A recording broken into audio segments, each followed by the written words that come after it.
Bom dia a todos a mais uma aula de fenômeno transporte. Hoje é a aula 15 de fenômeno transporte.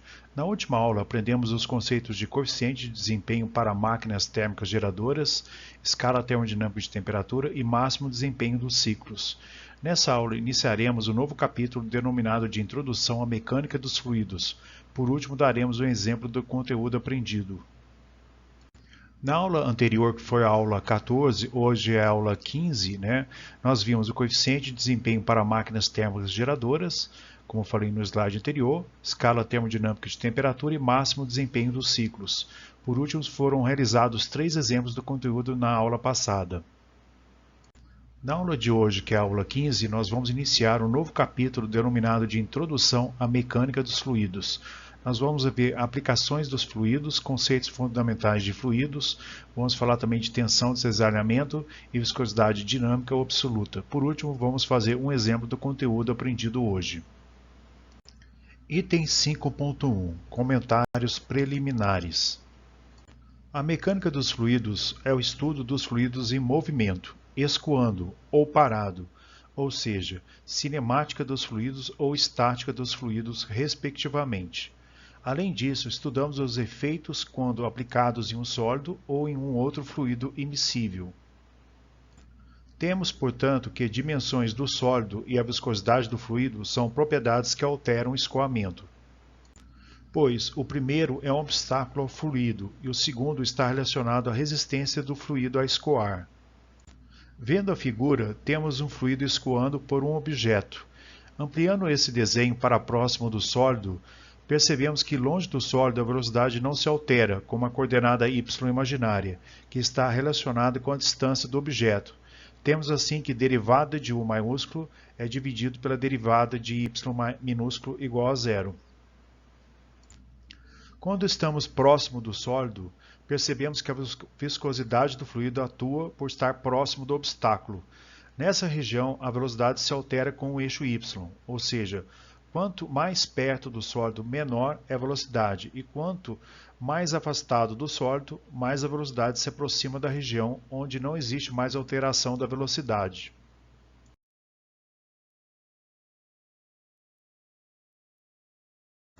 Item 5.1 Aplicação dos fluidos. Aqui vemos a necessidade do estudo de mecânica dos fluidos no comportamento de fluidos nos sólidos ou vice-versa. O primeiro caso a ser visto é a ação de fluidos sobre superfícies sólidas submersas. Temos os casos de barragens que devem ser feitos cálculos de modo a resistir à quantidade de fluidos que ele deve suportar. O segundo exemplo mostrado é equilíbrio de corpos flutuantes. Estuda-se o quanto de força de empuxo é necessária para que um corpo sólido flutue sobre um fluido. O próximo exemplo é a ação do vento sobre construções civis. Este estudo é necessário para estudar os ventos que têm em uma determinada região e quais seriam os impactos deles sobre um prédio, de modo que possa ser feito prédios que resistam aos ventos daquela região. O estudo de lubrificação evita o atrito entre duas partes sólidas, auxilia no controle da temperatura, evita a corrosão proveniente do processo de oxidação. Também pode ser agente de transmissão de força e movimento. Transporte de sólidos por via hidráulica ou pneumática. Exemplos: elevadores hidráulicos são responsáveis por mover uma grande carga. Cálculo de instalações hidráulicas. Exemplo: instalações de recalque. Sistema de recalque é o conjunto de tubulações, acessórios, bombas e motores necessários para transportar uma certa vazão de líquido de um reservatório inferior para outro superior. Cálculo de máquinas hidráulicas. Exemplo: bombas e turbinas. Calcular a potência necessária para fornecer para determinada bomba para que ela forneça uma pressão X de saída. Ação de fluidos sobre veículos. Exemplo: aerodinâmica. Estudar os modos com que o fluido passe sobre o veículo de modo a criar a menor resistência do fluido ao carro.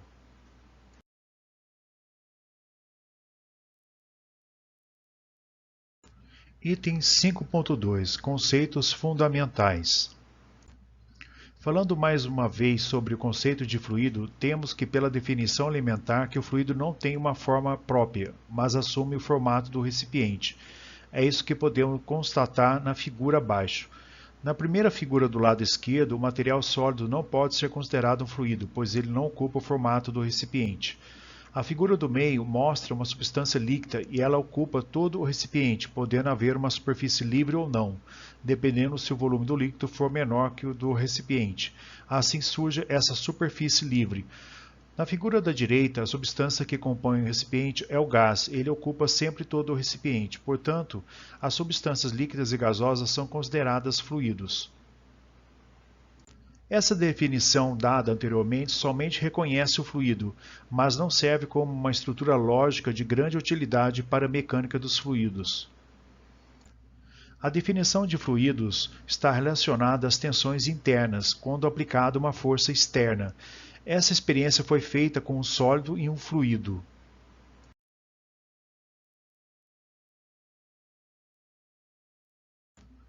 No primeiro ensaio foi feito com um sólido. Esse sólido é preso entre duas placas sólidas. A placa de baixo se encontra fixa no chão e a placa de cima é aplicada uma força tangencial Ft constante. Por haver a força Ft, o sólido tem uma deformação elástica, que é representado pela figura B grotescamente para melhor entendimento. Essa força Ft é uma força um pouco menor do que a força de ruptura do sólido. Permanecendo com essa força Ft infinitamente, o corpo alcança um novo estado de equilíbrio. No segundo ensaio, é colocado um líquido entre as duas placas planas. Esse líquido possui um corante para visualizar a área ABCD, a mesma área inicial do sólido. A placa de baixo se encontra fixa no chão e a placa de cima aplicada uma força tangencial Ft constante. Por haver a força Ft, o líquido se move, pois existe a condição de aderência entre o líquido e a placa, ou seja, na interface de líquido sólido, eles possuem a mesma velocidade. Portanto, como a placa de cima tem movimento, o líquido logo abaixo dele também terá a mesma velocidade. Diminuindo essa velocidade com a altura até chegar à velocidade igual a zero, devido que a placa de baixo está parada, e assim, devido à condição de aderência, o fluido em contato com a placa deve ter a velocidade igual a zero. Assim, percebe-se que nas figuras B e C, figuras abaixo, os pontos A e D que estão na placa móvel vão se distanciando cada vez mais dos pontos B e C que estão na placa fixa. Portanto, não tem um novo equilíbrio estático.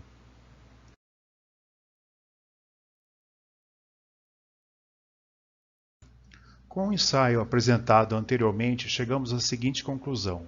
Fluido é uma substância que se deforma continuamente, quando submetida a uma força tangencial constante qualquer. Ou, com outras palavras, fluido é uma substância que, submetida a uma força tangencial constante, não atinge uma nova configuração de equilíbrio estático.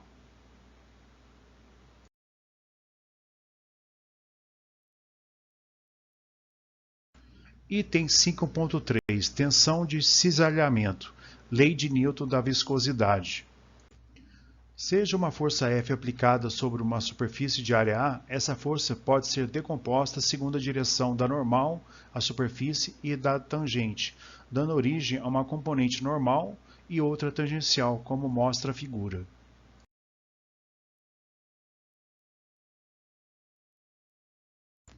Com o surgimento da força aplicada a Ft em uma área surge o conceito de tensão. Nesse instante, estamos interessados em saber a tensão de cisalhamento que é calculada pela componente tangencial da força pela área superficial em que a força é aplicada. No sistema internacional, tensão é dado na unidade de Newton por metro quadrado. Com a definição de tensão de cisalhamento, voltamos ao experimento das duas placas para descrever outro fato notável. Na figura A, o corpo está em repouso total. Não tem aplicação de força em nenhuma das placas, e as duas placas encontram-se com velocidade igual a zero. Na figura B, uma força Ft é aplicada à placa superior. O fluido começa a ganhar velocidade, devido à condição de aderência, porém a velocidade do fluido não é a velocidade final, ela se altera com o tempo. Estamos no regime transiente. Na figura C, tem-se depois de um determinado momento aplicada a força Ft constante, o fluido chega a uma velocidade v que não varia mais com o tempo. Nesse momento chegamos à velocidade final Vf, no qual se encontra em regime permanente, e a força Ft é igual à força interna que é aplicada a cada partícula do fluido. Lembrando que a velocidade final Vf é em função da altura que se localiza o fluido da placa fixa.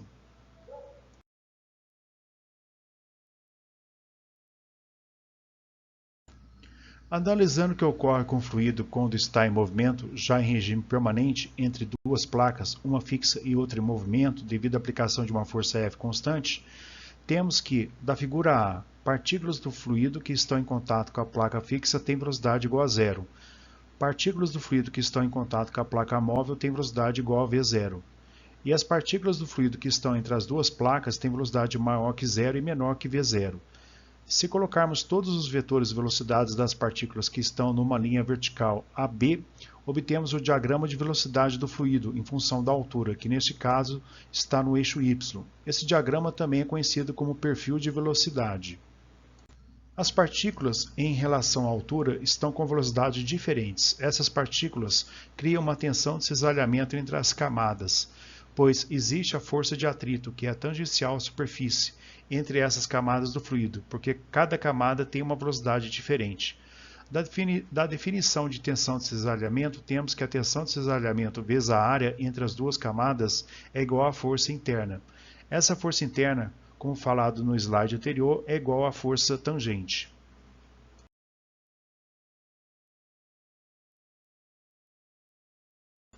Newton descobriu que em muitos fluidos a tensão de cisalhamento é proporcional ao gradiente da velocidade, isto é, a variação da velocidade com a altura, que no caso nosso é y. Os fluidos que obedecem a essa lei são ditos fluidos newtonianos, se comportam de forma linear. Alguns exemplos de fluidos que se comportam como fluidos newtonianos são água, leite, ar, óleo vegetal, soluções de sacarose e muitos outros. Os restantes, chamados não newtonianos, não serão abordados neste estudo, pois são de pequeno interesse geral, sendo objeto apenas de estudos muito especializados.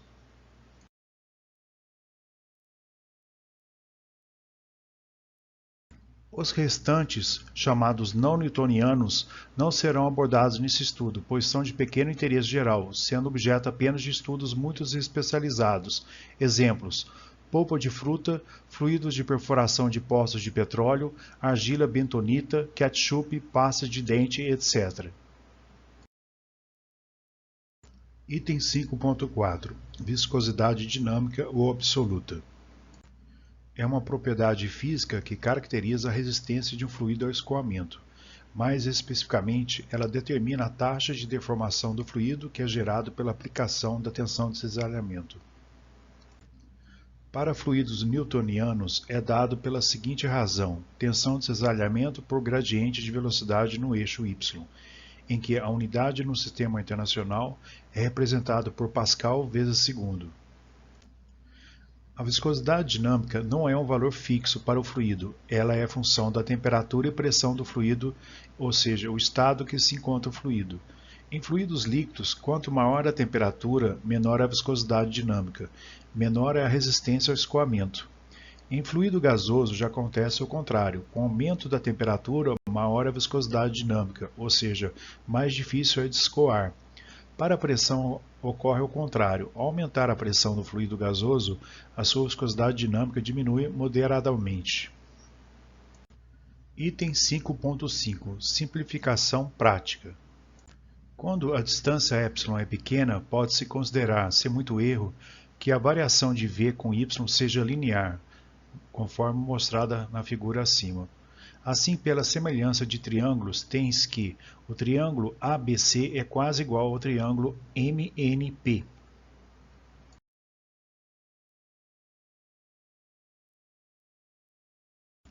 Da semelhança de triângulo ABC com o triângulo MNP, deduzimos que a derivada da velocidade em relação ao eixo y é igual à variação da velocidade pela variação de y.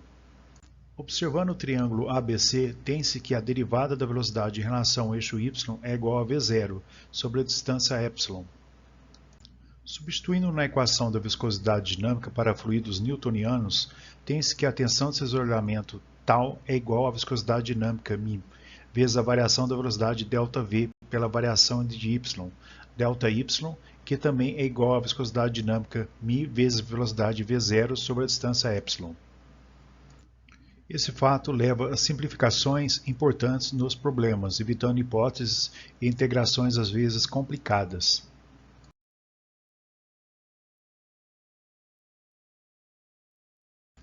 O exemplo que irá ser feito mostra a aplicação do conteúdo aprendido sobre viscosidade dinâmica e tensão de cisalhamento. Neste exemplo, temos que um pistão de peso G igual a 4 newtons cai dentro de um cilindro com uma velocidade constante de 2 metros por segundo. O diâmetro do cilindro é de 0,101 metros e do pistão é de 0,1 metros. Determinar a viscosidade dinâmica μ em Pascal vezes segundo do lubrificante colocado na folga entre o pistão e o cilindro. Na solução do problema em regime permanente, a gente tem que a velocidade é constante, a aceleração é nula e sobre as forças externas são iguais às forças internas. Assim, o peso do pistão G é igual à força tangencial em Newton, sendo a tensão de cisalhamento tal igual à força sobre a área, que é igual ao peso do pistão sobre a área. Substituindo a tensão de cisalhamento tal na equação acima, a gente tem que o peso do pistão G é igual à tensão de cisalhamento tal vezes a área. Para fluidos newtonianos na superfície do pistão, a gente vai substituir que a tensão de cisalhamento tal é igual à viscosidade absoluta μ vezes o gradiente de velocidade v na direção y, vezes a área, que é π, vezes o diâmetro do pistão, vezes a sua altura L. No slide anterior, então, para o peso do pistão G, que é igual à viscosidade absoluta μ, vezes o gradiente de velocidade na direção y, vezes a área, que é π dl. D é o diâmetro do pistão e L é a altura do pistão. Encontrando a espessura ε entre o pistão e o cilindro, a gente vai ter que ε é igual ao diâmetro externo menos o diâmetro interno, dividido por 2, a gente vai obter aí a espessura entre o pistão e o cilindro de 0,0005 metros. Logo, ε é muito pequeno, portanto, adotaremos a simplificação prática. Nesse caso, do peso do pistão G igual a μ vezes a velocidade dividido pelo ε vezes a área, que é π dl, isolando a viscosidade dinâmica μ, a gente vai chegar nessa expressão abaixo. Substituindo os valores do peso do pistão G, do ε em metros 0,0005, da velocidade igual a 2 metros por segundo, no diâmetro interno do pistão igual a 0,1 metros e da altura do pistão igual a L igual a 0,05 metros, a gente chega no resultado final da viscosidade absoluta μ, que é igual a 6,37 vezes 10 a menos 1 Pascal vezes segundo. Bom, do slide anterior, utilizando aí a simplificação prática, nós obtemos aí a viscosidade dinâmica igual a 6,37 vezes 10 menos 1 Pascal vezes segundo. Se não considerarmos a simplificação, encontramos a viscosidade dinâmica absoluta real igual a 6,33 vezes 10 menos 1. Então, o erro da simplificação com relação ao resultado real é dado pela fórmula abaixo e seu valor é de apenas 0,63%. É um erro desprezível quando a espessura do fluido é pequena. Chegamos ao fim de mais uma aula. Qualquer dúvida, entre em contato por e-mail e até a próxima aula.